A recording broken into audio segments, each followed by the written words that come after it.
Cornhuskers. First player 20 seasons to have 100 yards receiving and interception nationally. Dylan broke 3 school records. Fourth true freshman. Last 27 years nationally to score a touchdown in his FBS debut. Jimmy broke 2 school records with the National Team of the Week. 4 buffs over 100 yards receiving. First time with 2 receivers having 11 plus catches. Shador broke 9 school records, and Cordell Stewart called me not happy about it. Shador's personal record, you don't want to hear about that, but first player with 500 plus yards FBS debut nationally in 1996. What that means is we had some gentlemen that could play this game, but that does not mean anything going into this week. It's a whole new focus, a whole new understanding on what's at stake. This is a rivalry as we understand now. I apologize, it has to be important. It's not, it's Derek. Yeah, I apologize.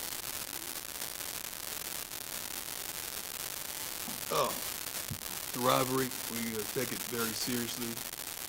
First home game in front of Buff Nation, and we had a good practice today. We really did. I thought we could have took it up a notch with our focus, but we had a pretty good practice today overall. People with the question. Hey, Coach Ryan calling for the DNVR. How you doing, sir? I'm doing great. How are you? Good. Almost every other coach in the country talks about building inside out. Yeah. You talk about building outside in, and you kind of saw that play out on Saturday. I'd love to hear just your philosophy. Well, when you talk about, people say it, I feel outside in because I'm a DB and I play receiver and I play the skill position, so you would think that. But our line offensively did pretty darn well. Defensively, it looks like we played like garbage because we surrendered so many yards and points, and we're gonna fix that. But we have depth at both of those positions to get us to our destinations that we desire. So it's not like we just structured to build inside out. My attractability to skill level players is just a bit more than the D-line and O-lineman. But trust me, they're coming. The D-line and O-lineman, trust me, they're coming. I asked you a few weeks ago about the relationship between Shador and Sean Lewis. And after the game the other night, kind of got me thinking back when you were going through the process of trying to find an offensive coordinator. What were you looking for, and what made Sean the right fit? A guy that can take this offense to another level. We've always had success defensively, tremendously at our prior stops. Offensively, we had success as well. Brett Bartolome did a wonderful job. Coach Pollack did a wonderful job. They were my former 2 OCs. We just wanted to up the ante and go to the next level, and also take Shador to another level. And he was ready. He was ready for the challenge, not just with the play calling and the dynamics of the plays and the structure of the offense, but with the personnel as well. I mean, I've been telling you guys, we ladies and gentlemen, I'm sorry, but we have some tremendous athletes on that offensive side of the ball as well as defense as well. Do you have to sell giving up I don't the head sell. coaching role? I don't sell. All right, so is there anything about having to step down from a head coach to come be an OC? Tremendous opportunity. Not just the players seek opportunities. I think the coaching staff as well. We still have several coaches on the staff that their dreams and ambitions are to be a head coach at a Power 5 level. And it's my objective to help them get there. I want that for them more than anything, especially since I know that's what they desire. I'm going to help them get to that point. Coach Brown, Joe Rico, My Life Sports. I thought the biggest surprise was the offensive line. I thought they played great. I'd heard some things. I saw some things in practice, maybe, but also I think Shador helped them out. What a great performance, getting the ball out of his hand that quick. Right. Could you comment about the line? Because I thought they were a big difference maker. We felt like the line was suffice. We felt like we had backs that could run the ball. The line was going to do its job, and we know Shador is Shador. You guys didn't know that because some guys are not intimate with this team, and you don't really, you're outside of the crib, commenting on what's going on inside. But that offensive line, you got to give them credit, man. When everybody was talking about we're small, we got there in 269 guys at tackle. Like, where you get that from? But we got to improve running the football because the running backs that we have are tremendous. You're going to see a couple more things this week and featuring a couple more of those guys that didn't really get a lot of touches last week. Hopefully they get opportunities this week. But that line did a phenomenal job offensively, and they can do better. Thank you, sir. Hey, Coach McMiller, Fox 31. Obviously, Shador. How you feeling, first and foremost? I'm doing a little bit better. Thank you for Yeah, asking. you got your boot? I got my boot. Oh, you sitting in hobbling your boot? around. Okay. I'm off the scooter, so that's Yeah, the that's thing. it's a pain in the butt. Obviously, Shador sets all these school records and leads the offense. Shiloh also leads the team in tackles. I'm interested, as you look back throughout the years, how that brotherly competition has pushed them to get better, and also how they've also been able to elevate the people around. Well, they compete at everything. I mean, they argue about. I know what I was getting ready to say, but I was like, okay, should I say that? But as a parent, it's a good thing. I'm going to say it. They argue about who has the most money in the bank. I like that because it's not who's spending the most, who has the most stuff. It's like who has the most in the bank. I love to hear that argument. I love that. Then it gets on my nerves, and I say, let's stop it. But they go at it and compete all the time. And I like it because it pushes them. They've been doing it since they were shorties. I mean, coming out the womb. And I really like that Shiloh on the back end, he's the verbal leader back there defensively, and Shador does what he does. But I love the brotherly competition, and it won't stop. Trust me. Ariel Arsuto, 9 News. This Nebraska rivalry is really deep. It's really strong. Yeah. What have you kind of learned since coming here? What have you been able to teach this team? And really, what is this team feeling going into this game? Well, rivalries are rivalries. There's some more severe than others. I think everywhere you go coach, from high school on up or from youth league on up, you're going to have rivalries. And just learning the dynamics of the different rivalries I like it. It's delightful. So I've learned the severity, the serious nature of this rivalry, and I'm embracing it 100%. This is personal. That's the message of the week. This is personal. What have you just seen from this Nebraska team so far? They're well coached. I do admire their coach tremendously. I mean, what he did at Baylor. I know things didn't go the way they desired them to go in Carolina, but just that opportunity and doing what he did is something that some aspire. I don't aspire to get to the NFL, but some aspire to go to. But I like it. He's done a phenomenal job with that team and trying to get them in the right direction. They play hard. They play tough. They're physical. They dot I's and cross T's, and trust me, they're not going to lay down in any means. They're going to come in here and be prepared for a dogfight. They know the athleticism that we feature and what we come to the table with. So it should be a tough game. And I think we may have a couple players that played for me once that's on that team as well. Hey, Coach, Carlos Bryant, DSM. You reported that you were thankful that you were able to make it throughout the game. I was wondering what you were thinking when you had to sit down on that chair during the game. I was hurting. That's what I say. And how much of a toll did that game take on your foot? Well, forget me. I was thankful that the kids make it. You know what I'm really happy about that? We didn't suffer from the heat exhaustion. We didn't allow that to affect us, and I think we ended up with 6 or 7 penalties. Yeah, which was phenomenal. I mean, you guys say we just met. Now, you're going to get these guys on the same page, all that? But it was phenomenal. My health is my health. Just to lead them out and run out the tunnel was enough for me. I did what I needed to do. Now it's time for them to get on. My health is going to be crazy. I'm going to take meds. I'm going to shoot it up. I'm going to do what I have to do to make it through. But this is about the kids. Thank you for asking. Hi, Coach. How you doing? Good, how are you? Nick Everett, Team Sports Report. You mentioned on Saturday that Travis has the Heisman chilling at the crib right now. How proud are you of him just to kind of have him in Heisman contention to any degree? Well, I think we have 3 of them in Heisman contention right now. And Travis, what he's capable of doing, I've been saying that since he got here, since he got to Jackson, when I first laid eyes on him. The kid is, he's different. as the young folks say now.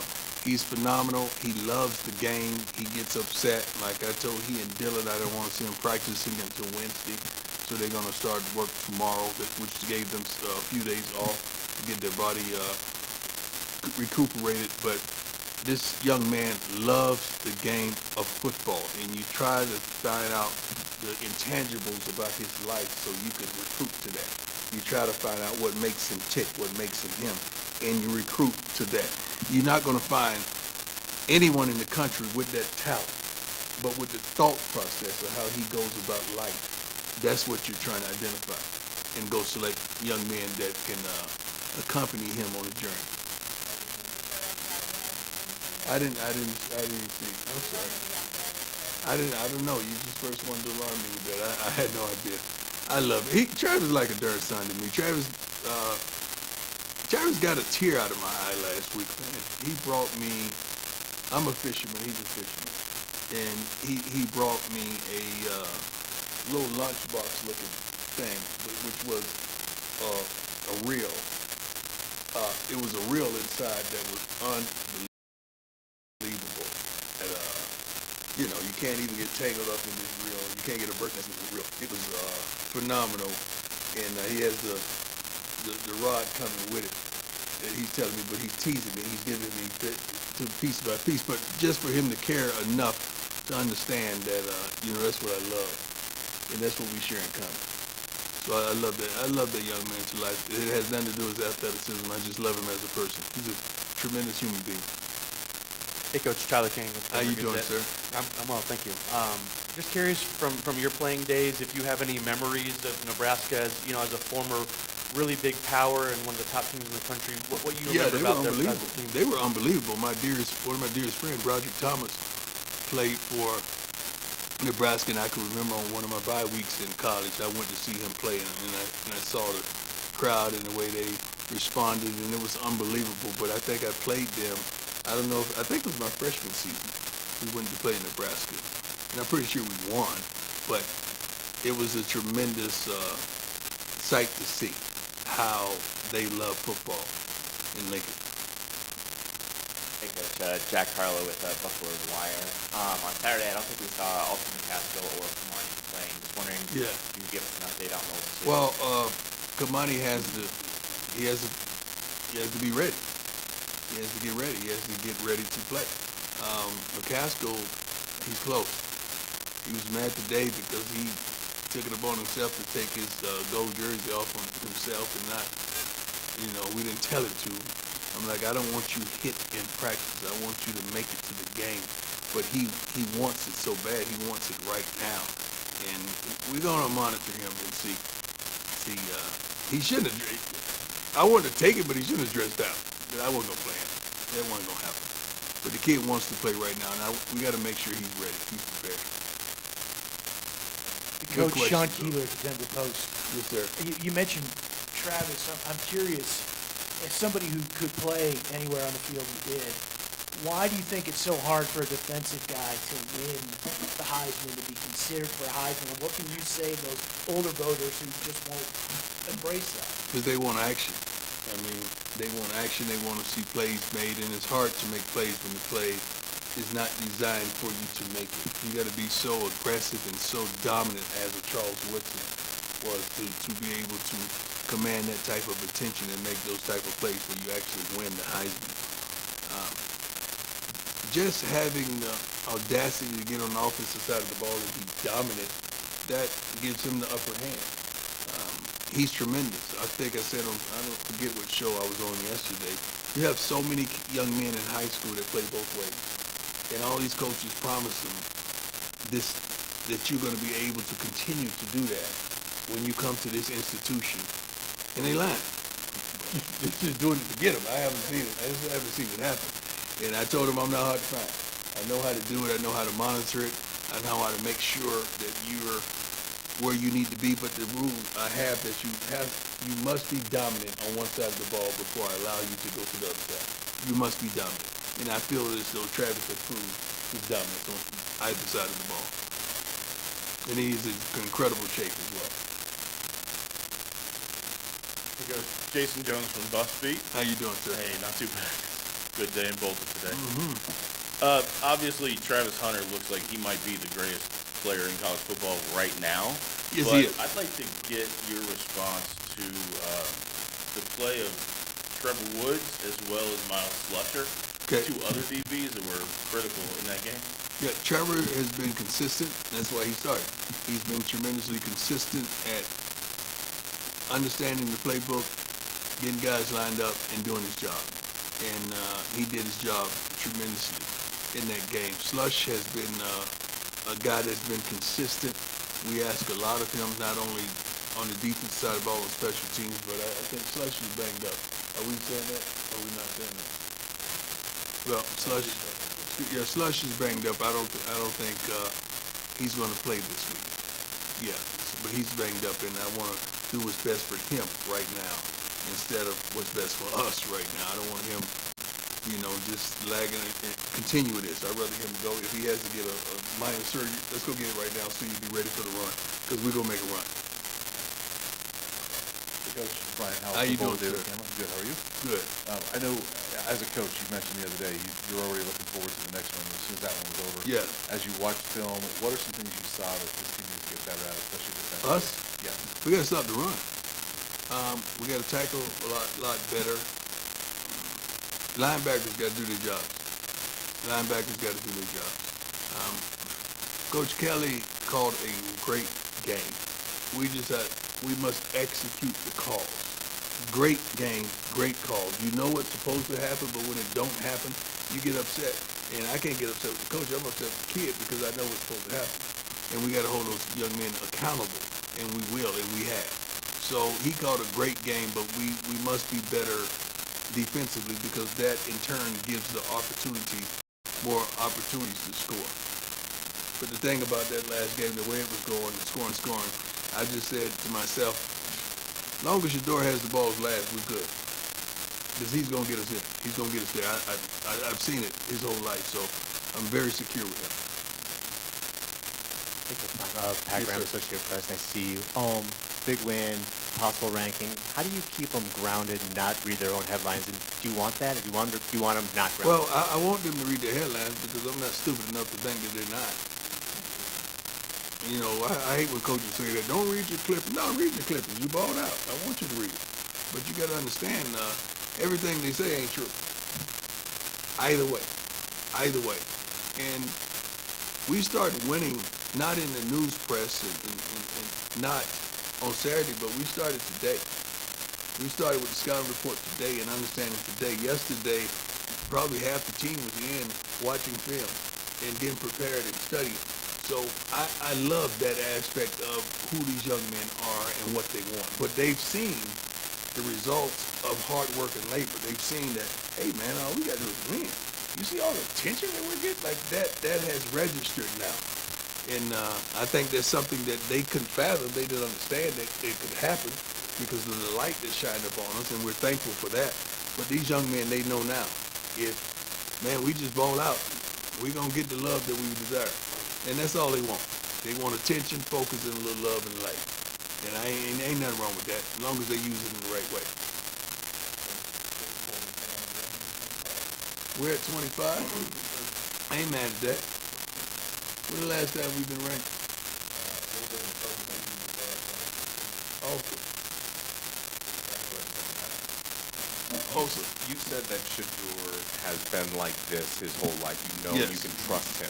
Yes. But since he's shown up to campus, as he's a young man growing up through college, have you seen him take a jump in maturity? Because from the outside looking in, it seems like he's taking on more of a vocal leadership role now. He's holding his teammates accountable maybe to another level. Is this the same that you've seen from him his whole life? We're in Boulder, Colorado at a Power 5. I think our press conference is a little larger than they were last year. I think the notoriety and the television component is a little larger than it was last year. Much larger than it was in high school, even though we had shows that showed on social media and so forth. He's been the consistent same guy, and that's what I love about him. He rocks steady. He doesn't allow the attention and the focus and the lights to turn him or deter him or to lead him in a certain direction. He is who he is unapologetically. He's going to speak his mind. He's not abrasive whatsoever, but he's a very intelligent young man. So when he talks, you might want to listen, because what he's saying is he's not saying to be offensive. He's just saying to educate and inform, because he's trying to tell you what he sees. And that's the first thing I ask him when he come off the field. What did you see? What did you see? He said, I didn't like that. That wasn't good. That wasn't good for us. It's cool. Let's go with it. Next series. Let's get ready. So he shakes it off and he's ready for the next series. But he analyzes in everything, on and off the field. And that's something that you want from a quarterback. You want to know their lifestyle, how they act on and off the field, because that stuff translates. You can't be, you know what I'm talking about. You know what I'm talking about. Good morning, Coach Klein. Mike Lyle with KUSA Radio. How are you? How you doing, sir? Question, talk about this. It was the case of the spring game. Do you think we're going to see the same type of the alumni coming back this weekend with all the hype coming up this rivalry game? I don't know. I'm so locked in on what we have to do. I'm not locked in on who's coming. Although I have some friends that are definitely coming that you guys don't love, to see them. But I don't know about the alumni. All I do know, if they decide to come, they have true instructions to take care of. To make sure they feel at home, to make sure they feel comfortable, to make sure they feel like they were a part of this process, and they were. I wouldn't be here in this building, wouldn't be here if it wasn't for them. That's it? You got some? Yeah. Okay. So we heard about the coaching poll, but if the AP comes out, where do you believe this team should be at this point? I don't care what no one says about where we should be ranked. I don't care about no ranking. I care about how we practice tomorrow. That's what I'm caring about right now. That ranking don't have a record, does it? Ranking don't have a record. Thank you.